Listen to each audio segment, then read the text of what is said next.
How do you make people listen to each other? Because that is what democracy is about, like this transformative effect of me actively listening to say, understanding your perspective, showing empathy with your arguments.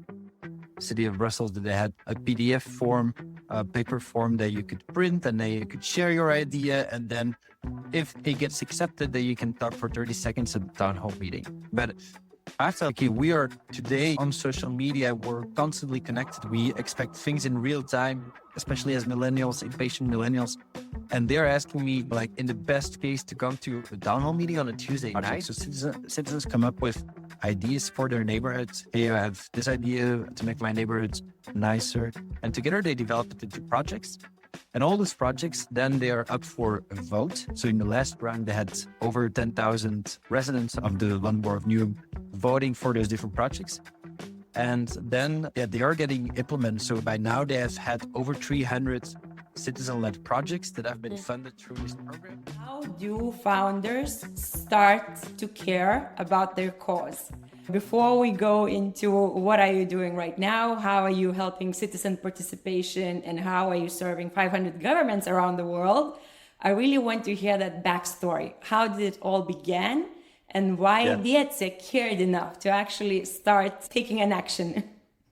Yeah, it's probably the most important question, because purpose is everything. We got to go back 9 years already. So I was a student of 21 years old. Where did it come from? I've always been really interested in politics. I've always been really interested in thinking about and something that's important to me, like the notion of democracy, being able to make your voice heard.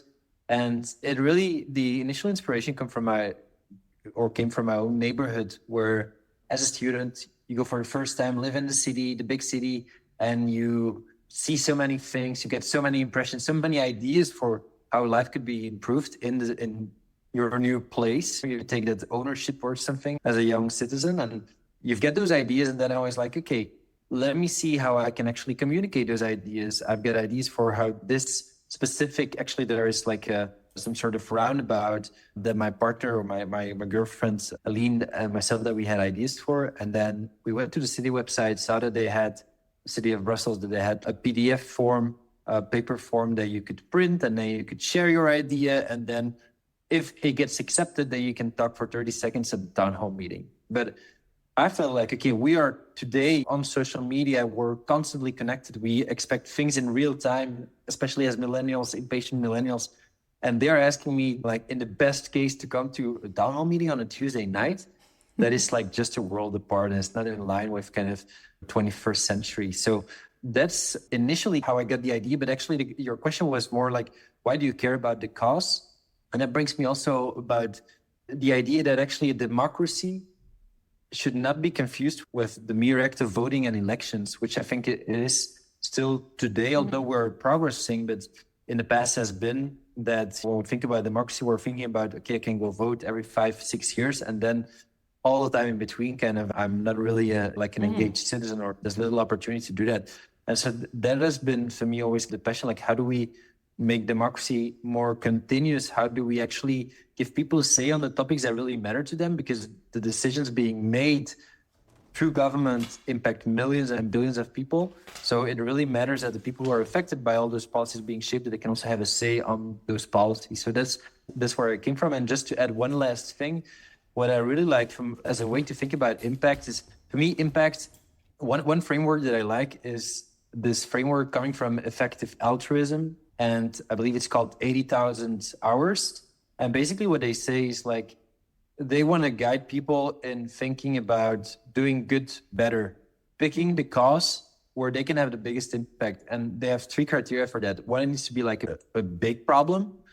2, it needs to be solvable. And 3, it needs to be neglected.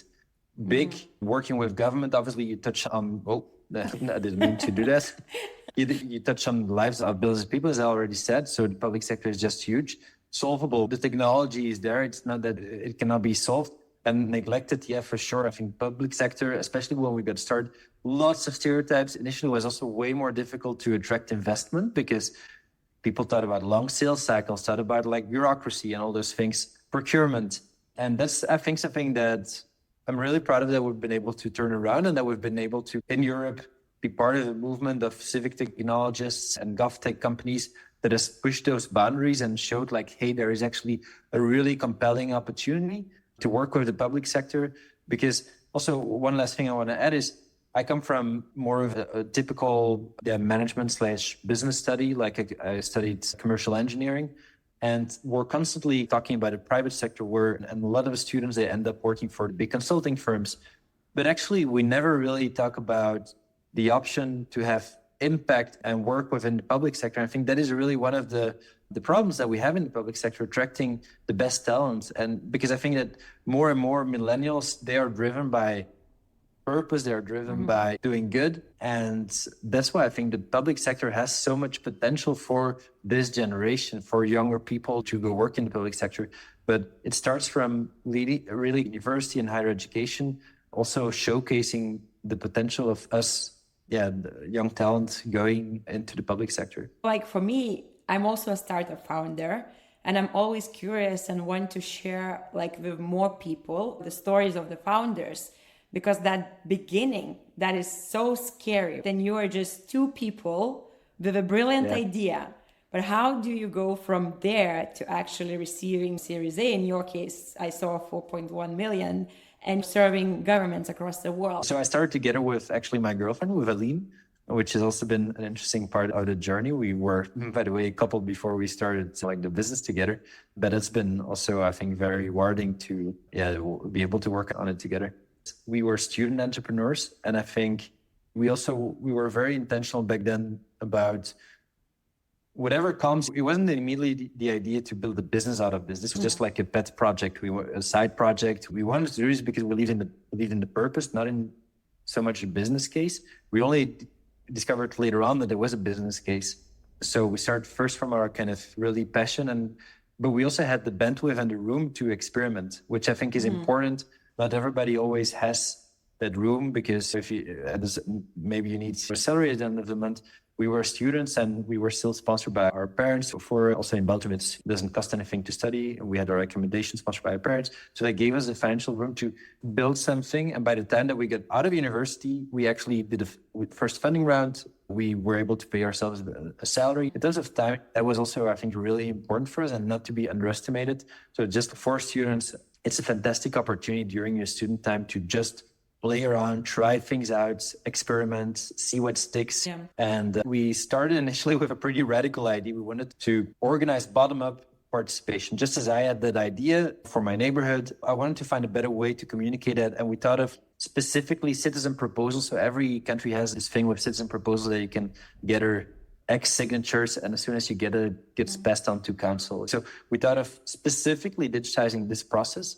But then we started talking to cities, and they mentioned, hey, we have so many projects that we're working on, and we would love to hear from more people, but we're really having a hard time reaching, in the first place, young people. Secondly, also young families, people who are alone, people basically who don't have the time to go to such a town hall meeting, because they always need the same 10 people showing up at those town hall meetings, people who have the time, who are often retired, and they're not representative of the whole population. So that was kind of the problem that we got onto.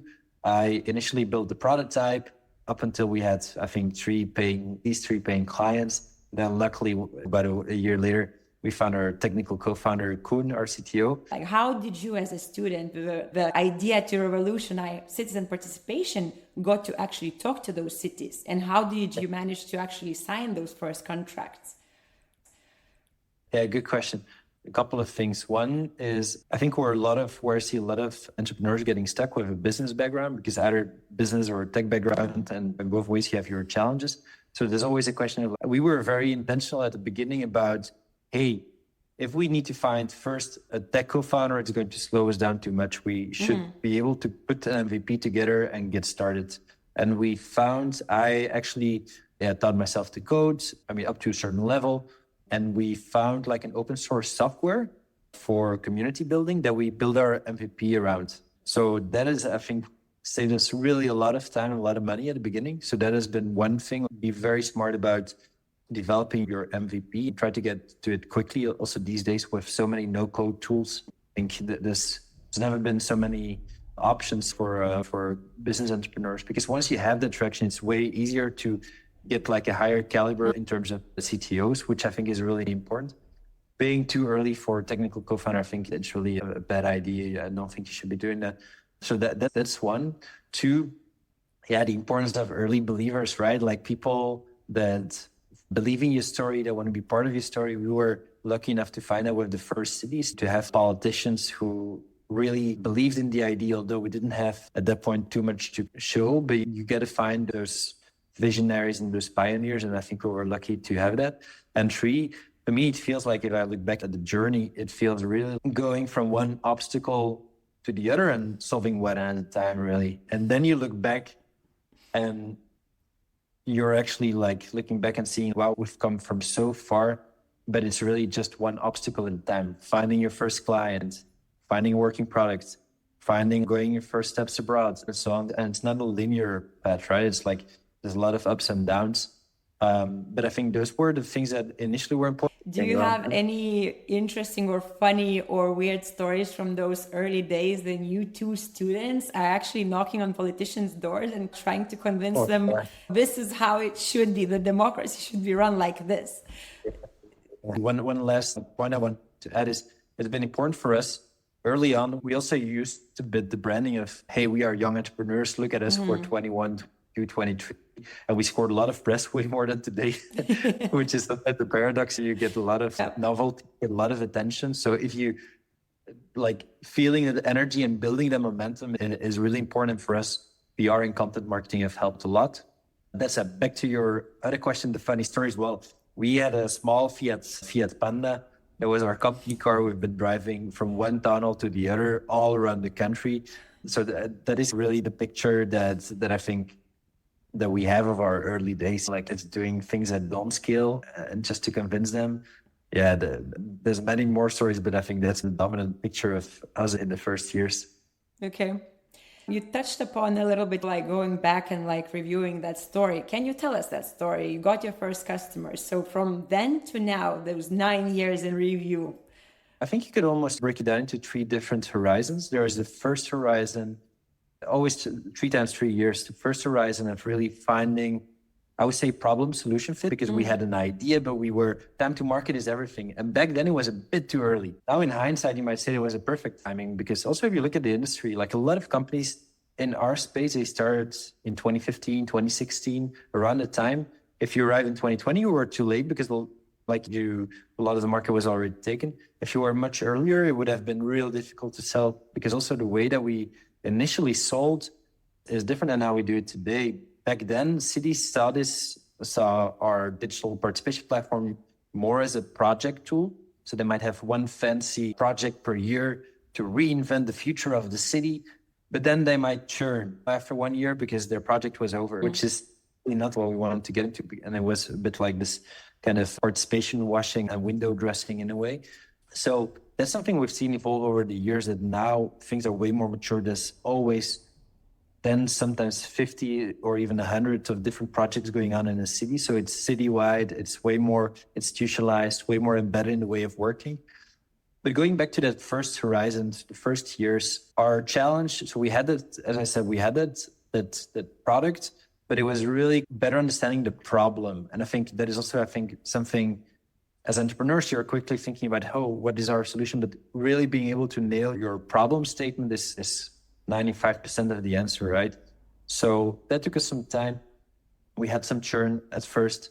We raised like a seed funding, $500,000 at first, to get to a team of about 10 people or so, or a little less. That was the first horizon. We're a Belgian company, small market is the same as Lithuania. Then you're forced from day one to think internationally, which I think is often a good thing. So that also makes it today, I think it's really embedded in our DNA. We have over 20 nationalities on our team. We work in more than 10 different markets. So I think it's also a result of the fact that we are a Belgian company, that we have so many different languages and cultures within this tiny country. So as from day one, we went to Belgium, the different markets, Flanders, Wallonia, Brussels, but also to Netherlands very quickly, that we internationalized. So we signed up, actually our third client was a Dutch client already, went pretty fast. So that was the first 3 years. Now, working in GovTech back then, we were working more with the political level as well. And one implication was that whenever there were elections, politicians can be voted out. So we had a problem exactly 6 years ago, because this Sunday we will have elections, and it's already 6 years. Like then back then we had a problem because we saw right before the elections, no new projects, change of management. But right after the elections, it was perfect because people, those politicians, they started talking about, hey, our ambition is to be a more participatory city and we want to invest in citizen participation. There's almost no politician that is not saying that. So then you can go back to, hey, I see you here in your coalition agreement saying that you want to do that. So that's when we saw actually a really good growth back in 2018. And that's when we got out of that first horizon that we felt, okay, now we have a really clear fit here. We're ready to go international. We raised funds back then, over 2 million, 2.5 million, I believe, to go international, to go into France, to go into the UK. That went pretty smooth. Then we had COVID that hit us in that second horizon. And that was for us a fantastic thing because suddenly governments would digitize at such a rapid pace. They would move from their offline meetings to online environments. And that has given us a huge boost, which was really fantastic to experience, because in that second horizon, so in those between year 4 and 6, we really felt, wow, we can scale this so rapidly. We have product market fit, clients stick around. This works wonders. We raised another round, I think another time like 2.5 million. And then we made an important mistake. So then we were at that point I'm talking now about 2022. We were 30 people. We raised funds and we went in 1 year from 30 to 60 people. Way too fast. We were not ready for that scale as an organization. Operationally, we were not ready. We hired lots of nice to have roles just because we had the funds, not because we had to, but because it was possible. But suddenly you really increased the pressure on your cash flow because suddenly we were burning so much money. And I'm actually really happy that the rules of the game have changed in the last years, that there is a focus on profitability, which for us is really the milestone and achievement of this year, that we achieve profitability. And that companies are default alive and are able to stand on their own feet without external investment. External investment is more to accelerate the growth, but not to kind of finance like the growth. I think that's a really healthy evolution, because also back then at the end of 22, we had to take a step back, went back to 50 people. So that was I think the hardest part on the journey. Learn a lot from that. And back then, I think what I'm really proud of is the resilience and the collective perseverance and resilience that we have demonstrated at that point, because obviously you can potentially end up in a negative spiral at that point, right? You have to let go of some people, but I'm really proud of how we've been able to act, also take responsibility, because I think for management and founders, you have made a choice to scale so rapidly and you have, I think, a lot of accountability there to take. And then we really found back very strong growth this year, and we're a way healthier company. We're working with, and now I'm coming to the third horizon, working with more than 500 cities, including a lot of large cities in Europe, for instance, Oslo, Dublin, Copenhagen, Vienna, Seattle, St. Louis, in the US, to name just a few. And that is interesting to see that now we have we have this reputational advantage, and that big city, when they know, hey, Vienna is using this, or that city is using that, it builds a lot of credibility. So that's been also for us important to have those references. And as said, to always be very focused. We've always been focused on local governments, specifically cities. So it's a very well-defined niche market that we're going after. We've had multiple times also our own investors suggesting at some point, like, hey, wouldn't we go look for the private sector to also accelerate growth? And there's always ideas in the periphery, but we always said, no, this is our market. This is a niche. Niche is big enough. We want to dominate the niche and we want to be the category leader. And I believe we're now on the path of doing that and being that global leader. So I'm happy that we stick to our focus. Congratulations on that. It's very difficult to do for a lot of startups, right? Yeah. But I think I asked you enough questions around the journey and how you got there. Maybe it's time for you to tell us, how does it work actually? Like what is your platform? What does Go Vocal platform do, and how it involves different participants and types of stakeholders, basically? So Go Vocal, our mission is to help local governments make their public decision-making better as in more inclusive, more participatory, more responsive. So we help them engage more people in local projects and policies, more residents. But not only that, so that comes then very tangibly with tools for engagement, from surveys and polls to collecting ideas, comments, votes, participatory budgets, proposals. So all sorts of tools, a toolbox that we provide to local governments to engage. But we also provide then the back office and the management system to work more efficiently with all those inputs, to collaborate internally with different departments on all those resident inputs, the tools to give feedback back to the residents, and ultimately also the tools to drive decision making. We use AI to process and to analyze all those inputs coming from the community, then get reports out of it to be able to make better decisions. Because that is in the end what it's really about. It's about public decision making, and better participation, better community engagement is a way to achieve that. So that's in a nutshell what we're doing. So just to clarify, if I understand it correctly, you have a platform, almost like a white label solution that any city can come and tick the boxes of which exact tools they want to have for involving their citizens in participating, and then also giving them access to back office. Is that? Exactly. So as a citizen of, you're from Vilnius, you would have your platform, City of Vilnius. Go onto that platform, you see all the different projects that the city is currently working, which you can participate in through different methods. It can be, as I said, like a survey. You might be able to contribute your ideas, but it could also be that you want to come up a bit more bottom up with a proposal of your own and communicate to the city. So that is, as a resident, really how you participate. Way more transparent. You can follow each of those projects with a timeline, with the different steps.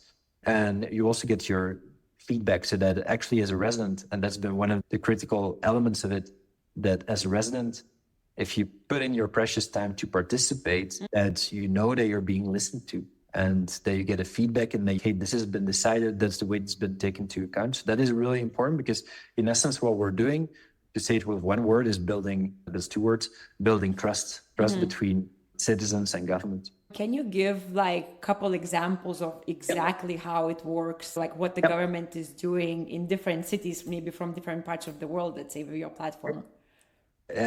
Great question. Let me give you a couple of about 5 different cases or so. Let's start maybe in the UK. The London Borough of Newham, they are doing really fantastic work. They have their program called People Powered Places, and it is a participatory budgeting program of about £1.7 million each year that they allocate to citizens and their projects. So citizens come up with ideas for their neighborhood. Hey, I have this idea to make my neighborhood nicer. And together they develop it into projects. And all those projects, then they are up for a vote. So in the last round, they had over 10,000 residents of the London Borough of Newham voting for those different projects. And then they are getting implemented. So by now they have had over 300 citizen-led projects that have been funded through this program. But what's really cool is the impact that this creates, because what they're doing very well is they are, after each cycle, asking for feedback from the residents. What could we do better? What could we adjust to the program? But they're also asking about the impact. And in the last survey, 89% of the participants said that they feel more connected to their neighborhoods thanks to the participation in that program, which is a very point to show like, hey, this is a way for actually people to believe in. So that is one example. Another example is in the city of Copenhagen, Denmark. They worked around citizen proposals. So they launched a little less than a year ago, and they have now more than 15,000 citizens who participated in this proposals program. So basically, what does it mean? What is your proposal for the city? And then you need to get 2,500 digital votes, which are like verified votes with your EID. Okay. And so they already had a first proposal that is being accepted. So once your proposal is eligible, people can vote on it. Once you have 2,500 votes within 90 days, then it gets passed on to council. And council, they accepted already a first proposal, which was about a treatment guarantee for people who are grown up or who were grown up in abusive homes, abuse due to alcohol or whatever it might be, so that they get treatment within 90 days. That is a very concrete thing that came out of it. Another, maybe let's go to the US for another example. The city of St. Louis in Missouri, they had the American football team, the Rams, that played there. For us Europeans, it's not going to ring a bell for me neither. But anyways, the most important thing in the US, the football teams. But so the Rams, they moved out of town and they paid 250 million in settlement funds to the city. And the city, they said, all right, with the community, those 250 million, we're going to, in a participatory way, reallocate that to projects coming again from the citizens, and you'll be able to vote. And again, it was like about 15,000 people who voted in the reallocation of those funds. So this was about a really big budget, like 250 million, which is not a small thing, went into a multi-step process. So that is, I think, yet another example of like how people are really in the local communities making budget decisions, very high-stake decisions. And maybe a last example, the city of Vienna is our platform to develop, among others, their climate action plan. So per neighborhood, what are the climate actions that we can take coordinating these, which was also a really nice project. So those are just a couple of examples. There's a lot of urban planning projects around like the creation of a new park, mobility projects about one-way streets and avoiding red-run traffic. And so there's a whole flavor. Most of the projects are actually within the top three categories are one, mobility, two, planning projects, so public space, parks, recreation, and three, then more generally about like city priorities and participatory budgeting. And so it looks also that it's a project-based use of your platform, or do you manage also to secure that it's like an ongoing, and once they get in, they basically can use the platform and change it completely for the types of participatory needs that they have? Let's go back to the example of the London Borough of Newham. They have 200 internal project managers. They have more than 50 projects active at the same time. So it's a whole organization publishing their projects. I just selected one that I particularly like. Yeah, it needs to indeed use it citywide for all the different projects. And then as a citizen, as a resident, you would sign up to say, hey, I'm living in this neighborhood. I'm interested in this and that topic. And then you get also a personalized selection of the projects that are most relevant to you. And you touched about using AI, and obviously like your Go Vocal is a very technical and tech digital platform product. But can you elaborate a little bit about the role of technology? Because of course, for WSA, it's like the social impact led by digital technology. The interesting thing is that AI and generative AI in particular is a really good fit for everything in the public sector because there's a lot of textual data. I'll take you back a couple of years ago. One of the problems for us, when I was earlier talking about like the challenges that we were experiencing, one particular challenge is the human capacity and the human resources that were required to actually do all those participation projects, right? Because once you've collected all those inputs from your community, the real work starts. It's like sifting through spreadsheets to make sense out of all that data. Just as one example, the Belgian city of Leuven, they collected for their strategic plan. They had 2,500 ideas that they collected. And then they needed to classify these according to like strategic objectives, cluster these. So there's a lot of work in Excel spreadsheets. And that is the kind of the job to be done that we've been able to replace by AI, grouping all the inputs, so clustering based on either thematically, demographically, spatially. So we're able to come up with a logical structure and bring structure to the data. And then from there, being able to summarize it. And that has been a big difference now with generative AI. We've been always developing a lot of, we've been really focused on natural language processing and on the AI piece to cluster. But the limitation that we had is that, okay, you can cluster things and you can put a few keywords next to it, but it doesn't describe it, right? So that's really where, generative AI is such a change maker for us that we can now summarize everything that's been said by the community, point out interesting trends that we might be seeing, compare it to the census data, so make sure that the data is representative and so on. So that's what we're doing. Maybe just to elaborate a bit on, also how we're designing in such a way that it's like human-centric AI, ethical AI patterns. We're making sure that all those summaries that if you would look at our interface, we have always documents next to each of those statements as sources and references. So people can always go back to the original inputs to validate the statements being made by AI. So it's really with this idea of human in the loop, and humans can edit it and play an important role in it. But it's there to assist them and help them reduce their time spent on very trivial things so they can spend their time on more important things, being like engaging with the community. I heard about cutting down the number of people needed to execute those tasks off the back of your automation. Yeah. So we had Cambridge Council who actually told us, hey, also City of Vienna, this saves us more than we're able to reduce our time spent on this by at least 50%, which is like a very tangible data point. I think might be even more today with where we're at with the technology. So if you then count in FTEs, if you can halve it, it's a really important improvement. And I think it's also important. It's something we're trying to bring to the public sector to also the understanding of look at your cost of ownership of technology. Don't look at license prices or whatever, because efficiencies you might be able to bring might make that you need fewer human resources. That's kind of really what we're trying to go, and also make clear and how we differentiate ourselves with the AI to help them save time. Yeah. But before the AI, you were a technology company with machine learning algorithms and optimization.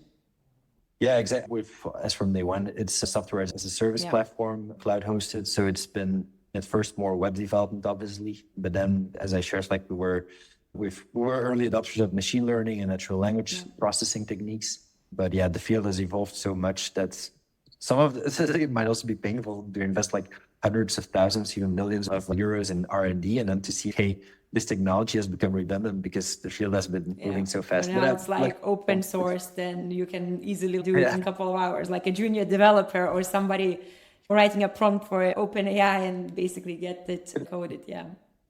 Now, one of the exciting things that we're also working on around AI is we've been talking already a bit about projects. So those projects with the timelines and the process and so on need to be set up by people. That takes time. So that is something we're now also trying to facilitate the whole process design and setting up your project that especially as a novice, when I'm new to participation, that anyone in the city can, through simple intake form, then have their needs being translated into best practice process design. But also on the front end, one of the big challenges for us and for the field in digital democracy is how do you make people listen to each other? Because that is what democracy is about like this transformative effect of me actively listening to what you have to say, understanding your perspective, showing empathy with your arguments. And so that's something we're working on. We're designing an AI agent as a facilitator. So how can I help summarize discussion where we have consensus, where we have dissent, then help us delve a bit deeper into the elements of dissent, deepen our understanding, make us emphasize with each other, and in the end also find more common ground between people, because I think that's what I'm seeing now for the next year as really our mission is around, with so much polarization going on, how can we be a remedy potentially to that, and how build methodology that can bring people that we can actually see the diversity in opinions as an enrichment to the debate rather than as something that should divide us. Yeah. So that's what we're trying to bring to the platform. Cut out through the biases infused by the division of the people based on like the news that they consume lately and the silos that are being built. But I see that the time is really melting away and I have so many more questions. Impact. You're a B Corp. How do you measure impact, and can you share anything around that? Yep.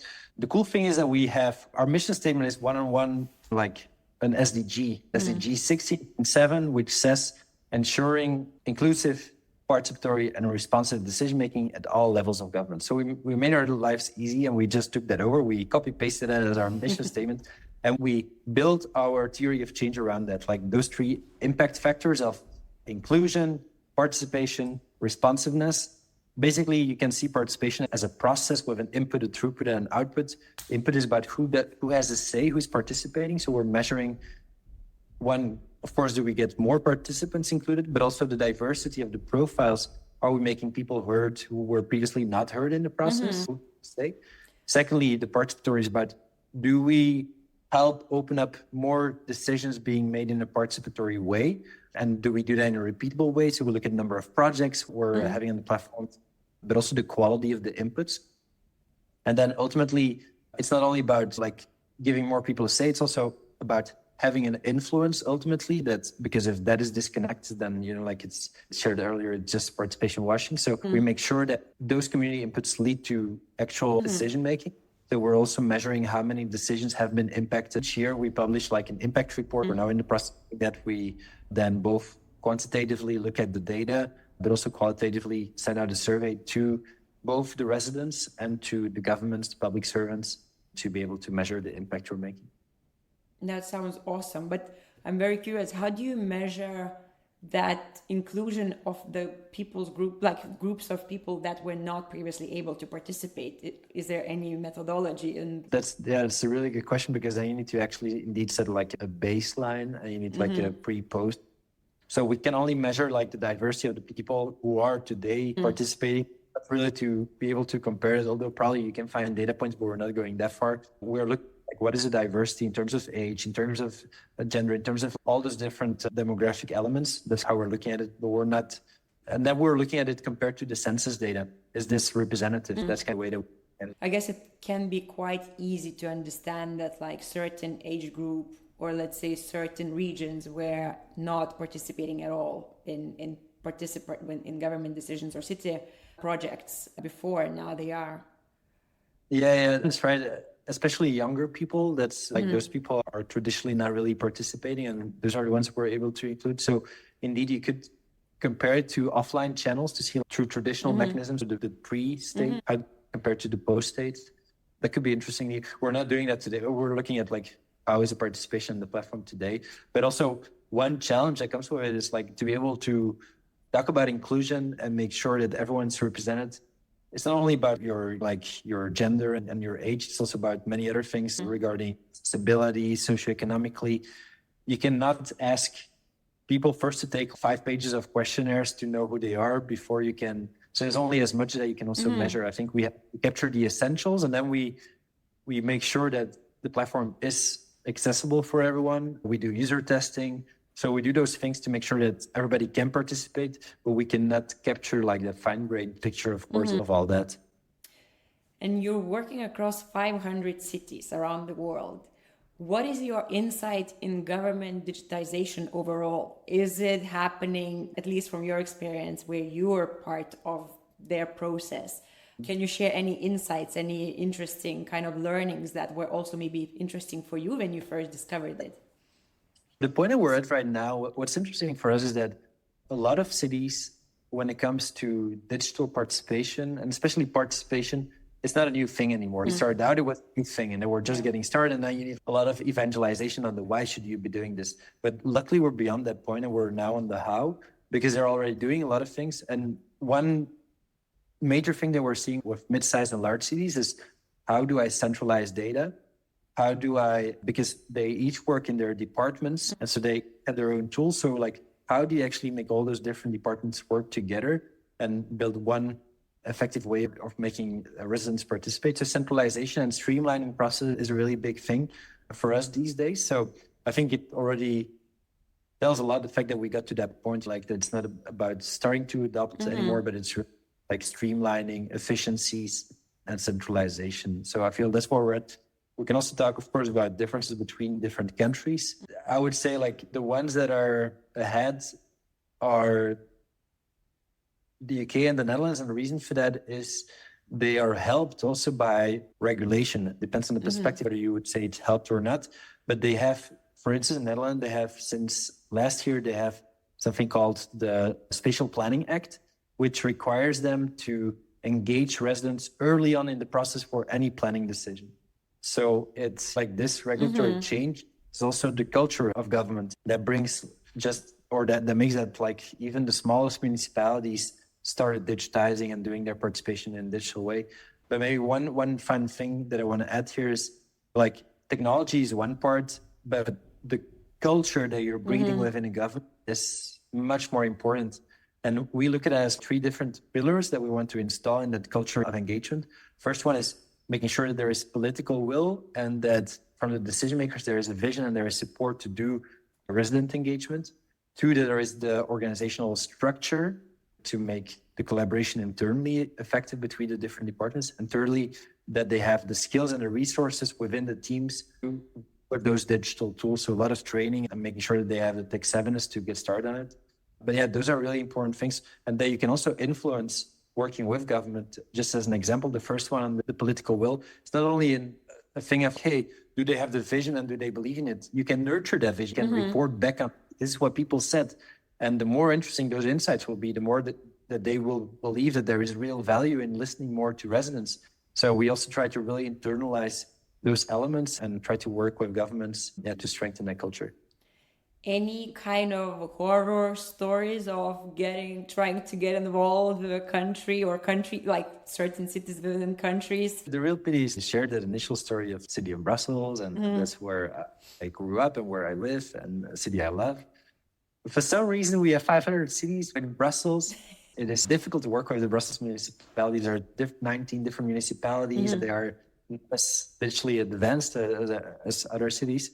So that is a goal definitely for the next years to get our hometown as a client. Feels very practical. But that's not really a horror story, I would say. Do I have horror stories? I think one interesting question is, can civic technology play a role in a country where there is no democracy? And I think for me, the answer to that is no, because if there is culture of, we were just talking about the importance of culture. If you don't have that culture, if you don't believe in the value, then we have done some projects in non-democratic countries and it hasn't led to good participation. And sometimes I think bad participation is worse than no participation. Yeah, that's been a learning that we're focused on the OECD countries for now, because we don't think that we can, we went naively saying, we can bring democracy to those countries with our technology. No, that's not going to happen. Yeah. We get pragmatic there. Because you're also not promoting the platform to the citizens. It's the government whose job it is, right? Yeah. So help the government, but they are doing it because it's not a private party to say, hey, now you can participate. That's up to the government. I've been talking to a lot of, lately somehow, just coincidence, some winners of WSA from Nigeria, and their stories in pushing the democracy and pushing the boundaries in participation and transparency in government and things like that. And then, the story is that there is lack of trust in the government. And then if they come up with a platform that is inviting citizen inclusion, I guess in the first place, it's viewed as something suspicious. Yeah. Okay. Yeah. I would say my impression is rather the opposite, as in if you look at social media platforms and how a fear that governments always have is, okay, but what about spam? What about trolls? But then when the difference between what you could call a non-constitutional and a constitutional platform, so a government-owned platform, it just makes that you will get way less spam. We have only 0.3% inappropriate content on the platform, which is very little compared to if you look at the social media platforms.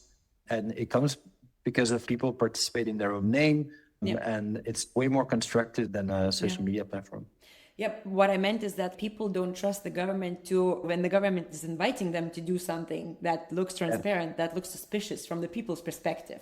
As in, what's going on? This is too good to be true. They are asking for our opinion now. From that perspective. What's next in addition to evolving AI to become that moderator of reducing biases? What is next for Go Vocal? This is a big goal, helping find common ground in communities. And so this is product-wise a really big thing. In the next year, so as you know now, we're at 500 cities that we're working with. We would like to be working in more than 1,000 cities. And over time, start working also at other levels of government, work on national challenges, international challenges as well. So that is something that we're excited for. But we need that product innovation. We need to bring that deliberation into the participation to be able to work on the more complex issues as well. And that comes also with the goal of, in 3 years from now, we want to have more than 10 million people actively participating on the platform. We're still far from that today. A lot of work still to do. A lot of work still to do. And I heard your family grew significantly in one instance. Do you still have work-life balance? Sorry? Yeah. It's interesting that also, by the way, so Alina and I, we got triplet girls. But it's interesting to see that this also inspired within the company a new baby boom. Wow. So all of a sudden now. Next generation is ready. Cool. I have one last question. If you had a magic wand and you could change anything in your space and area of activity, what would that be? It's going to be what is really our goal for the next few years. That's my dream as well. It's finding a way to make people listen to each other, to have constructive debates that lead to actual solutions and bring the deliberation into our solution. I think now with the technology, we can do it. And I think then we can organize really more effective participation around some of the biggest issues out there, the most wicked issues out there. That is really my dream and my hope, because I think then our impact will scale much further. And then things such as Brexit will never go to a ballot box or a referendum, yes or no anymore. Then we can talk about it and we can find solution and not come up with answers to questions that have never been asked. And with that, I want to invite you to participate. Because believe it or not, governments around the world are implementing citizen participation solutions like the ones empowered by Go Vocal to invite citizens to make their voice heard. It's then up to us if we do it or not. Second of all, I want to invite you to learn to listen better and communicate more effectively. And funnily enough, I'm observing that AI, of all the things, is helping us to streamline our communication. Because if you ask a bad question, you will not get the right response. So as Vieta said, after all, maybe technology is helping us to communicate better between us, fellow human beings. And on that note, next week I will be bringing you another story from the edge of impact to prove that governments around the world do care about their citizens participating in decision-making. I will be talking to Gustavo, the founder of Collab from Brazil, that is also implementing a citizen participation platform across Brazil. I'll see you next week on the Edge of Impact.